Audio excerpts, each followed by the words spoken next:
पंचायती राज अधिनियम में व्यापक बदलाव हो गया है। जो भी बदलाव हुआ था उस पर अब कैबिनेट की मुहर लग गई है। नमस्कार दोस्तों, मैं हूं अभय कुमार, आप देख रहे हैं ठोक तंत्र। दोस्तों, जैसा कि आपको पता है कि परामर्श समिति लागू हो गया था पिछले 3 महीने पहले कहिए, लेकिन वह जो कानून जो लागू किया गया था, लेकिन उसमें कोई कैबिनेट की मुहर नहीं लगी थी। पंचायती राज अधिनियम 2006 में जैसा कि आपको पता था कि ऐसी परिस्थिति में अगर समय पर चुनाव नहीं हो पाए तो क्या व्यवस्था होगी, इसकी कोई व्यवस्था नहीं थी। इसलिए पंचायती राज अधिनियम 2006 में व्यापक बदलाव किया गया था और उस पर परामर्श समिति की गठन करने की बात की गई थी। अभी भी उन्हीं के हवाले है जो 6 महीने तक कार्य करेगी। ऐसी परिस्थिति में अब जब कल कैबिनेट की मोहर लग जाने के बाद अब यह एक कानून बन गया है और इस पंचायती अधिनियम 2006 धारा 14 के नाम से जाना जाएगा। उसके साथ ही दोस्तों और बहुत सारे बदलाव आए हैं। जो नए चुन के अब जाइएगा, जो नए चुन के जो भी त्रिस्तरीय पंचायती राज के जो भी जनप्रतिनिधि जाएंगे, उनके क्रियाकलापों में व्यापक बदलाव किया गया है।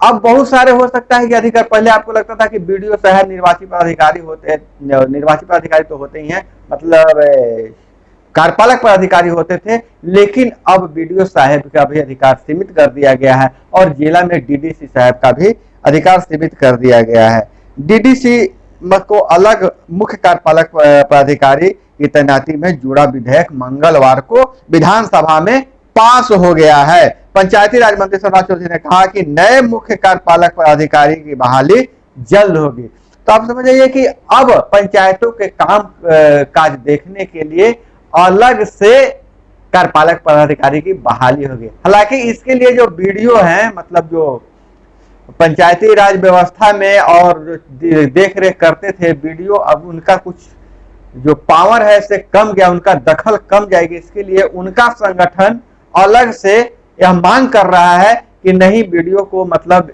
इस तरह से एकदम अलग नहीं किया जाए, क्योंकि बहुत से जो प्रखंड में विकास की जिम्मेवारी होती है वो बीडीओ की होती है। तो हम इस खबर पर आगे नजर डालते हैं तो क्या हुआ है, क्या है। जिला परिषद के कामकाज से डीडीसी को अलग कर मुख्य कार्यपालक पदाधिकारी की तैनाती से जुड़ा विधेयक मंगलवार को विधानसभा में पास हो गया है। पंचायती राज मंत्री सम्राट चौधरी ने कहा है कि नए मुख्य कार्यपालक पदाधिकारी की बहाली जल्द होगी। पंचायती राज और सामान्य प्रशासन विभाग की आपसी समन्वय से तय करेगा कि इस पद पर किस संवर्ग के अधिकारी बहाल होंगे। मंत्री ने कहा कि मुख्य कार्यपालक पदाधिकारी के पास जिला परिषद के संचालन और उसकी संपत्तियों की देखरेख के अलावा और कोई काम नहीं रहेगा। डीडीसी पर पहले से ही काम का बोझ रहता है। ऐसे में जिला परिषद के लिए एक पूर्णकालिक मुख्य कार्यपालक पदाधिकारी की जरूरत महसूस की जा रही थी। उन्होंने कहा कि जिला परिषद के पास काफी संपत्ति है। तो आप समझ जाइए कि अब पंचायतों को धीरे धीरे स्वच्छता देने की बात आ रही है। पंचायत जो है अफसरशाही से धीरे धीरे मुक्त हो रहा है। जो पंचायती राज व्यवस्था की संस्थाएं हैं उनका एक अलग बॉडी बनेगा, जैसे विधानसभा लोकसभा का बॉडी बनता है। तो आगे हम देखते हैं क्या क्या संशोधन हुआ है। पंचायती राज संशोधन विधेयक के जरिए प्रखंड स्तरीय पंचायत समिति के कामकाज को बीडीओ को भी अलग कर दिया गया है। वे कार्यपालक पदाधिकारी की भूमिका में होते थे। नए कानून के तहत अब प्रखंड में तैनात पंचायती राज पदाधिकारी ही पंचायत समिति का पूरा कामकाज देखेंगे। चुनाव न होने के कारण त्रिस्तरीय पंचायत संस्थाओं का कार्यकाल बढ़ाने वाले संशोधन का अध्यादेश को भी विधानसभा में कानूनी मान्यता मिल गई है। और चौधरी ने कहा, सम्राट चौधरी ने, कि यह एक ऐतिहासिक कदम है। कोरोना के चलते पंचायती राज संस्थाओं का चुनाव समय पर नहीं हुए। राज्य सरकार ने परामर्श समितियों के जरिए निर्वाचित प्रतिनिधियों को ही चुनाव तक काम करने का अधिकार दिया। उन्होंने कहा कि लोकतंत्र में निर्वाचित जनप्रतिनिधि ही की महत्वपूर्ण भूमिका होती है। मुख्यमंत्री नीतीश कुमार की अगुवाई में राज्य सरकार ने जन प्रतिनिधियों के लोकतांत्रिक अधिकारों का संरक्षण किया। इसके लिए 2006 के पंचायती राज अधिनियम धारा 14 में संशोधन किया गया है। अध्यादेश को कानून बन जाने से भविष्य में भी अब इसका उपयोग होगा। मतलब कभी अब समय ऐसा आएगा कि समय पर चुनाव नहीं हो पाया तो इसका उपयोग होगा।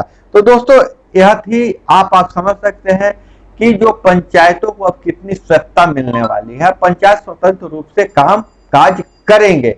अब बाकी जिम्मेवारी यहाँ की ग्रामीण जनता की है कि वो कैसे लोगों को चुन कर भेजती है।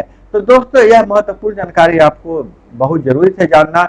और दोस्तों आप लोगों से एक गुजारिश है कि पंचायती राज व्यवस्था से और अन्य खबरों के लिए, अन्य महत्वपूर्ण जानकारी के लिए अगर आप इस चैनल को अभी तक सब्सक्राइब नहीं किए हैं तो सब्सक्राइब कर लीजिए। वीडियो पसंद आए तो एक लाइक जरूर कीजिएगा।